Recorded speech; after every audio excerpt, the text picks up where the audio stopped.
எந்த இந்துத்துவாவை ஏற்றுக்கொண்டு எந்த மக்களை பிளவுபடுத்துகிற சாதியை ஏற்றுக்கொண்டார் காந்தி, அந்த இந்துத்துவாவால் தான் கொல்லப்பட்டார் என்பதுதான் வரலாறு. அண்ணல் அம்பேத்கரை பொறுத்தவரை சட்டம் மட்டுமல்லாமல் பொருளாதாரம், சமூகவியல், இன்னும் சொல்ல போன்ற அன்றைக்கு இருந்த பல்வேறு படிப்புகளை மிக குறிப்பிட்ட குறுகிய காலத்தில் படித்து முடித்தார் என்று ஆவணங்கள் சொல்லுகின்றன. அதாவது அண்ணல் அம்பேத்கரை பொறுத்தவரை இன்றைக்கு சொல்லப்படுகிற பல்வேறு செய்திகள் அவர் குறித்து மிகைப்படுத்தல்கள் போல தோன்றினாலும், மற்றவர்களெல்லாம் அவர் குறித்து ஏதேனும் தவறான தகவல்களை சொன்னாலும், அண்ணல் அம்பேத்கர் குறித்து பேசுவதற்கும் எழுதுவதற்கும் அவர் குறித்து ஆய்வு செய்வதற்கும் நிறைய செய்திகள் இருக்கின்றன என்பதுதான் உண்மை. இந்த மக்களுக்கு நாளைக்கு எதிர்காலத்தில் அரசியலமைப்பு சம்பந்தமாக, குறிப்பாக இந்த அரசினுடைய அந்த உரிமைகளை எப்படி பெற்றுக்கொள்வது என்ற சிந்தனையை அவருக்குள் விதைத்தது அவர் படித்த சட்ட படிப்பு. காந்தியை ஏதேனும் அவருக்கு உயிருக்கு பாதுகாப்பு இல்லை, இவர் மூலமாக காந்தி இறந்துவிட்டால் அண்ணல் அம்பேத்கர் தான் பொறுப்பு என்பது போல அவர் மீது குற்றம் சாட்டுகிறார்கள். அப்பொழுது ஒரே ஒரு குரல் மட்டும் அண்ணல் அம்பேத்கருக்கு ஆதரவாக இருந்தது. அது வேறு யாரும் அல்ல, தந்தை பெரியார் அவர்கள் தான் இங்கிருந்து ஒரு காந்தியின் உயிரை விட உங்கள் நம்பியிருக்கக்கூடிய ஒடுக்கப்பட்ட மக்களுடைய உரிமைகள் பெரிது என்று இங்கிருந்து சொல்லப்பட்டது. இந்தியா சுதந்திரம் அடைவதற்கு முன்பு பிரிட்டிஷ் என்று சொல்லக்கூடிய அந்த இங்கிலாந்து ஆட்சியின் கீழ் இருக்கின்ற காலத்தில் பல்வேறு இயக்கங்கள் சுதந்திர போராட்டத்திற்காக போராடிய அந்த சூழ்நிலையில் அண்ணல் அம்பேத்கர் அவர்கள் ஒடுக்கப்பட்ட மக்களுக்காக, குறிப்பாக அன்றைக்கு இருந்த அந்த இந்தியா என்று சொல்லக்கூடிய பரந்துபட்ட நிலப்பகுதியில் வாழக்கூடிய ஒடுக்கப்பட்ட மக்களுக்காக தன்னுடைய போராட்டத்தை முன்னெடுத்து போராடத் தொடங்கினார்.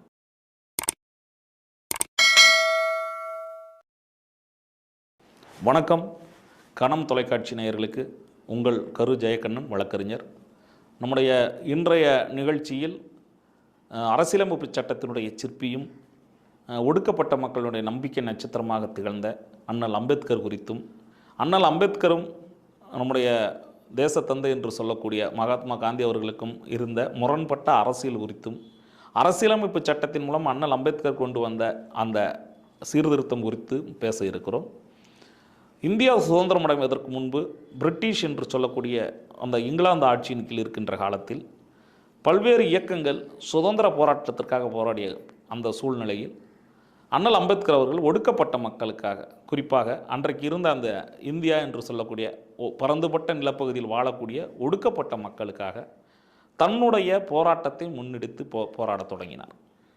அன்றைக்கு இருந்த சூழலில் காங்கிரஸ் முதலான வெகுஜன இயக்கங்கள் பல்வேறு போராட்டங்கள் நடத்தி கொண்டிருந்த நேரத்தில் அண்ணல் அம்பேத்கருடைய மாற்று சிந்தனை என்றால், இந்தியா போன்ற சாதிய சமூகத்தில் சனாதனம் என்ற பெயரில் சாதி மதத்தின் அடிப்படையில் மக்களை பிரிக்கின்ற இந்த சூழலில் இந்த மக்களுக்கு நாளைக்கு எதிர்காலத்தில் அரசியலமைப்பு சம்பந்தமாக, குறிப்பாக இந்த அரசினுடைய அந்த உரிமைகளை எப்படி பெற்றுக்கொள்வது என்ற சிந்தனையை அவருக்குள் விதைத்தது அவர் படித்த சட்ட படிப்பு. ஆரம்ப காலம் தொட்டு நேரடியாக தன் மீது நிகழ்த்தப்பட்ட சாதிய ரீதியான வன்முறையை, சாதிய ரீதியான ஒடுக்குமுறையை சந்தித்ததனால் தனக்கு ஏற்பட்ட அந்த இன்னல்களும் அந்த இது போன்ற இக்கட்டான சூழல்களும் ஒடுக்கப்பட்ட மக்களுக்கு யாருக்கும் வரக்கூடாது என்பதற்காக அவர் போராடத் தொடங்கியது தான் அவருடைய முன்னெடுப்பும் முதல் நடவடிக்கை.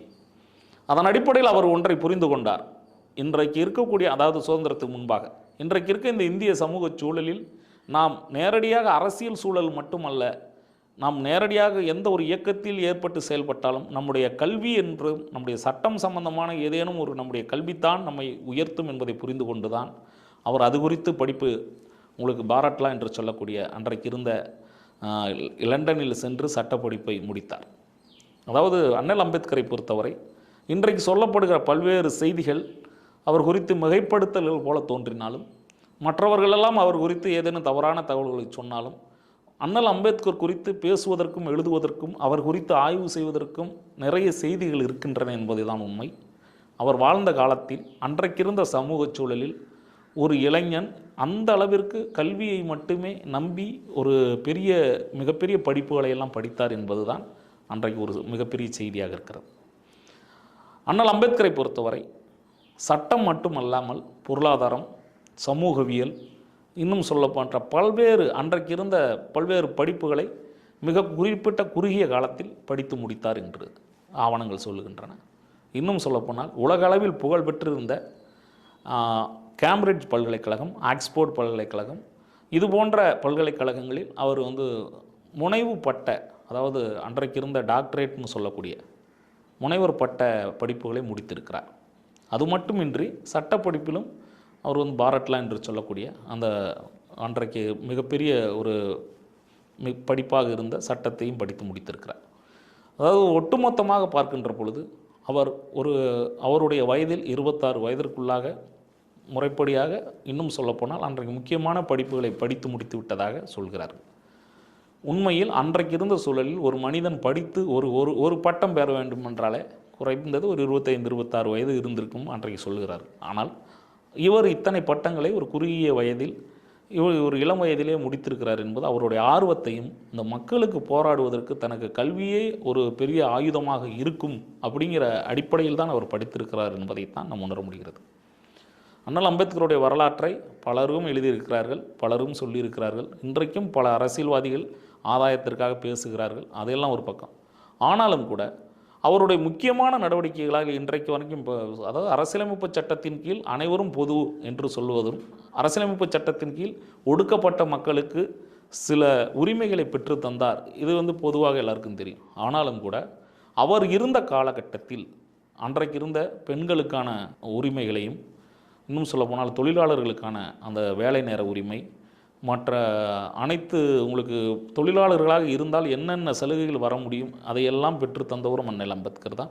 இன்னும் சொல்லப்போனால் அகில இந்திய அளவில் ஓபிசி என்று சொல்லக்கூடிய மிகவும் பிற்படுத்தப்பட்ட மக்களுக்கு அவர்களுக்கு இடஒதுக்கீடு கேட்டு போராட தொடங்கியதும் அண்ணல் அம்பேத்கர் தான். அதையெல்லாம் புரியாமல் இன்றைக்கு தாழ்த்தப்பட்ட மக்களுக்கு மட்டுமான தலைவராக அண்ணல் அம்பேத்கரை குறுகிய வட்டத்திற்கு அடைப்பது தவறு என்பது தான் நம்முடைய கருத்து.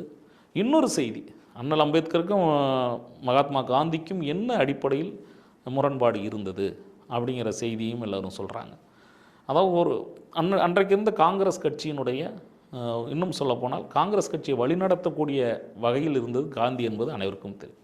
ஆனாலும் கூட அவருடைய கருத்தியல் என்பது இந்துத்துவா என்று சொல்லக்கூடிய இந்து மதத்தை ஏற்றுக்கொண்ட கருத்தியலாக இருந்தது. அதாவது என்னென்னா, ஒரு மனிதன் வந்து அந்தந்த சமூகத்தில் அந்தந்த சாதியில் பிறப்பது என்பது அவனுடைய பாவ புண்ணியத்தின் அடிப்படையில் அப்படிங்கிறத அவர் காந்தி அவருடைய நம்பிக்கை கொண்டிருந்தார். அது சரியாக தவறாங்கிற செய்தி அல்ல, அவருடைய மன சாய்வின்படி அவர் வந்து அதை முடிவு செய்திருந்தார்.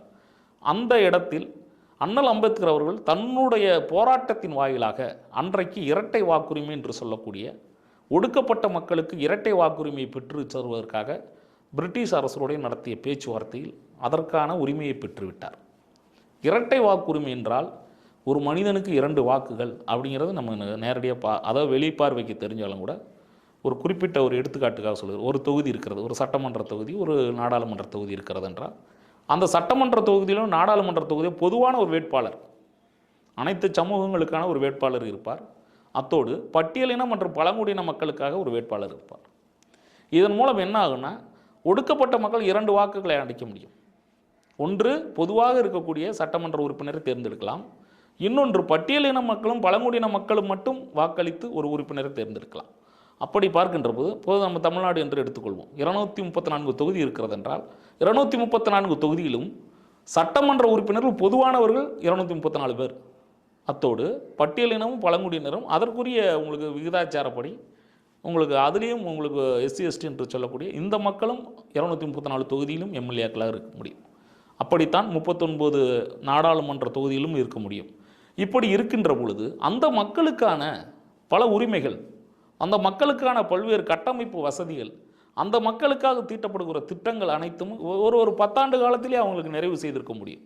இதைத்தான் அண்ணல் அம்பேத்கர் அன்றைக்கு மிகப்பெரிய ஒரு போராட்டத்தின் மூலமாக வெற்றி பெற்றார்.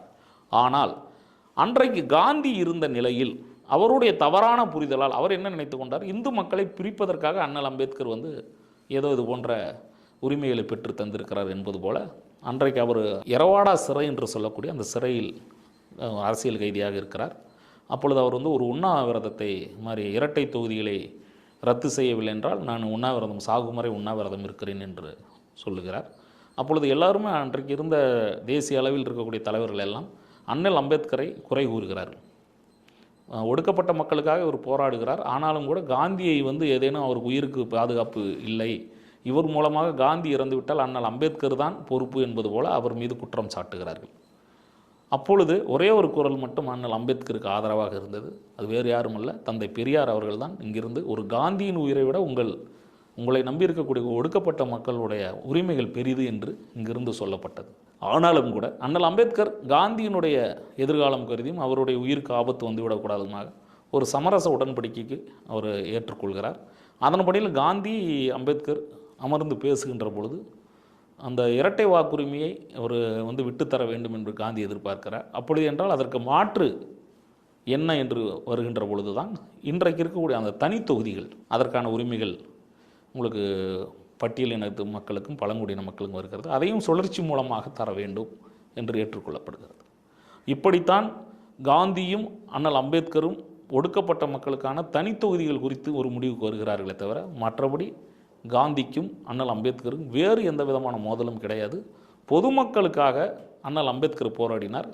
அதே போல் காந்தியடிகள் அவர்களும் பொதுமக்களுக்காக போராடினாலும் ஒட்டுமொத்தமாக இருக்கக்கூடிய அனைத்து மக்களுக்கும் காந்தி அவர்கள் தன்னை தலைவராக ஏற்றுக்கொண்டு செயல்படுகின்ற பொழுது ஒடுக்கப்பட்ட மக்களுக்காக அண்ணல் அம்பேத்கர் உரிமைகளை பேசுகின்ற போது ஏற்பட்ட முரண்பாடை தவிர வேறு எந்த காரணமும் இல்லை. அதை வைத்து காந்தி வெர்சஸ் அம்பேத்கர் என்பது போன்ற ஒரு திட்டமிட்டு பரப்பப்படுகிற செய்தி தவறானது. இன்னும் சொல்லப்போனால் கொள்கை அளவில் அவர்கள் இருவரும் பார்த்திங்கன்னா எந்த வன்முறையும் விரும்பியவர்கள் அல்ல. இருவருமே பொதுமக்களுக்காக போராடியவர்கள் தான். இன்னும் சொல்லப்போனால் எந்த இந்துத்துவாவை ஏற்றுக்கொண்டு எந்த உங்களுக்கு இந்து மக்களை பிளவுபடுத்துகிற சாதியை ஏற்றுக்கொண்டார் காந்தி, அந்த இந்துத்துவாவால் தான் கொல்லப்பட்டார் என்பது தான் வரலாறு. அண்ணல் அம்பேத்கர் அவருடைய செயல்பாடுகளோ அல்ல அம்பேத்கரை பின்பற்றியவர்களோ என்றைக்கும் காந்தியை எதிரியாக நினைத்தது கிடையாது. இன்னும் சொல்லப்போனால் அண்ணல் அம்பேத்கர் ஏற்று அன்றைக்கு கொண்டு வந்த அந்த இரட்டை வாக்குரிமை இருந்திருந்தால் பட்டியலின மக்களும் பழங்குடியின மக்களும் வெகு குறுகிய காலத்திலேயே மிகப்பெரிய முன்னேற்றத்தை அடைந்திருக்க முடியும். இன்றைக்கு இந்த தனித்தொகுதிகள் என்ற இந்த அடிப்படையோ இடஒதுக்கீடோ கூட இருந்திருக்காது. இதுதான் உண்மை. காலப்போக்கில் உங்களுக்கு இடஒதுக்கீடும் உங்களுக்கு பட்டியலின மக்களுக்கும் பழங்குடியின மக்கள் தனித்தொகுதிகள் இல்லாமல் அனைவருக்கும் பொதுவான தொகுதியில் நிற்கின்ற அளவுக்கு அவர்களும் மேம்பட்டு வர வேண்டும் என்பது தான் அண்ணல் அம்பேத்கருடைய கருத்தை தவிர இந்த காலத்திலும் இந்த தனித்தொகுதியில் இருக்க வேண்டும் என்றோ இடஒதுக்கீடு இருக்க வேண்டும் என்றோ அவருடைய எண்ணம் கிடையாது. இன்னும் சொல்லப்போனால் இடஒதுக்கீட்டு மட்டும் பட்டியலினத்திற்கும் பழங்குடியினத்திற்கும் மட்டுமாகவே போராடினார் என்று ஒரு குறுகிய வட்டத்தில் ஏன் வைக்கக்கூடாது என்று சொல்கிறேன். அண்ணல் அம்பேத்கருடைய பேரறிவும் அவருடைய பெரும் சாதனைகளும் அனைத்து பொதுமக்களுக்கும் போய் சேர வேண்டும் என்பதுதான் நம்முடைய கணம் தொலைக்காட்சியின் மூலமாக நான் தெரிவித்துக் கொள்கிற செய்தி. இதன் மூலம் வருகின்ற காலத்தில் அண்ணல் அம்பேத்கர் குறித்து கருத்துக்களை வேறேறும் அவதூறுகள் பேசுகின்ற பொழுது அண்ணல் அம்பேத்கர் யார் என்பதை அவர் எழுதிய புத்தகங்களின் வாயிலாகவே நீங்கள் படித்துக் கொள்ளலாம். அண்ணல் அம்பேத்கர் அவருடைய கைப்பட எழுதிய புத்தகங்கள் ஏராளமாக இருக்கிறது. அவருடைய வாழ்க்கை வரலாற்றை சொல்லுகிற கிட்டத்தட்ட 7-8 தொகுதிகள் இருப்பதாக சொல்கிறார்கள். முழுமையாக படிப்பதற்கே நமக்கு ஒரு ஆய்வு போதாது. இன்னும் சொல்ல போனால் அவர் படித்த புத்தகங்களையும் அவர் எழுதிய புத்தகங்களையும் ஆய்வு செய்வதற்கே பல்வேறு பல்கலைக்கழகங்கள் தயாராக இருக்கின்றன. அந்த அடிப்படையில் பார்க்கின்ற போது அண்ணல் அம்பேத்கர் குறித்து பல்வேறு தவறான தகவல்களை பரப்புபவர்கள் மீது அரசு தான் நடவடிக்கை எடுக்க வேண்டும். அண்ணல் அம்பேத்கர் என்பது ஒரு பெயர் அல்ல, இன்னும் சொல்லப்போனால் ஒரு இயக்கம் அல்ல, அது தேசிய அளவில் இருக்கக்கூடிய ஒரு அடையாளம் என்பதை சொல்லிக்கொண்டு அண்ணல் அம்பேத்கர் புகழ் ஓங்குக, அண்ணல் அம்பேத்கர் வழி நடப்போம் என்று சொல்லிக்கொண்டு கணம் தொலைக்காட்சி நேயர்களுக்கு மீண்டும் ஒரு முறை நன்றி கூறி விடைபெறுகிறேன். நன்றி, வணக்கம்.